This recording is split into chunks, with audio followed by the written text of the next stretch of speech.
ఆహా ఆహా సిగరేటు ఆనందాలను కొనిపెట్టు, తాగుతూ ఉంటే ఎంత హాయి,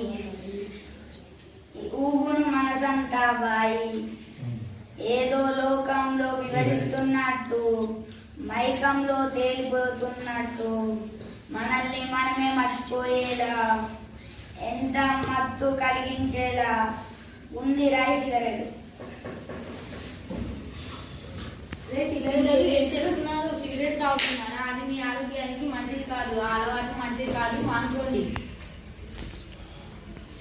మేము సిగరెట్ తాగుతూ ఎంజాయ్ చేస్తున్నాము ఈ వయసులో, కాకపోతే ఇంకా ఎప్పుడు తాగుతాం? సిగరెట్ తాగితే ఏమవుతుంది? అరే, మీ ఆలోచన తప్పు. మీకు ఇంకా ఎంతో బంగారు భవిష్యత్తు ఉంది. దానిని ఈ చెడు ప్రభావాలతో పాడు చేసుకోకండి. విద్యావంతులే సమాజానికి సేవ చేయండి. ఆరోగ్యవంతమైన యువతే దేశానికి అవసరం. అదిగో డాక్టర్ గారు వస్తున్నారు. ఈ పొగాకు ఉత్పత్తుల వాడకం వల్ల జరిగే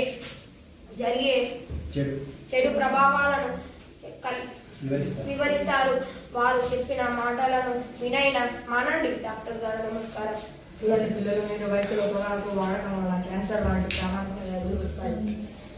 కైన్, బీడీ, సిగరెట్ వంటి పొగాకు ఉత్పత్తులు వాడకం వల్ల అనేక ఆరోగ్యపరమైన సమస్యలు ఏర్పడతాయి.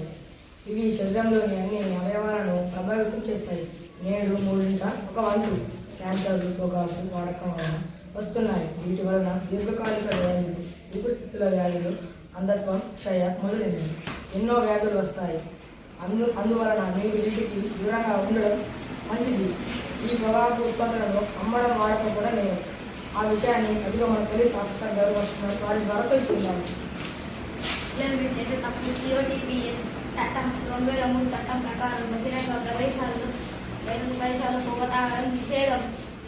పొగాకు కంపెనీలకు స్పాన్సర్ చేయడం కూడా నిషేధం. మైనర్లకు పొగాకు ఉత్పత్తులు అమ్మడం, వారి ద్వారా అమ్మించడం కూడా నేరం.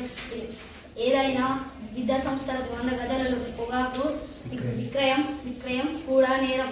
ఇలాంటి అనేక చట్టాలు, వాటికి జరిమానాలు, శిక్షలు కూడా ఉన్నాయి. కాబట్టి జాగ్రత్తగా ఉండండి.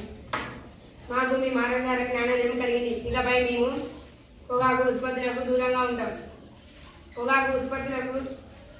మా తప్పుని మేము తెలుసుకున్నాం. పొగా ఉత్పత్తులను తెలుపడానికి మన ఉపాధ్యాయులు గారు వస్తున్నారు. పొగాకు ఉత్పత్తులను నిషేధించాలని ఇలాంటి వీధి నాటకాలను కూడా ప్రదర్శించాలి. పొగాకు ఉత్పత్తులు వాడకం వల్ల కలిగే చెడు తెలిపే పోస్టర్లు గ్రామంలో అతికించాలి. పొగాకు వాడకం వల్ల జరిగే అనర్థాలను వివరిస్తూ సామాజిక మాధ్యమాల్లో ప్రసారం చేయాలి. విద్యార్థులు, ఉపాధ్యాయులు వాయు నియంత్రణకై కృషి చేయాలి. ఇకపై మేము ఈ దిశగా ప్రయత్నం చేస్తాము. పొగాకు రహిత భారతదేశ నిర్మాణ కృషి చేస్తూ ధన్యవాదాలు.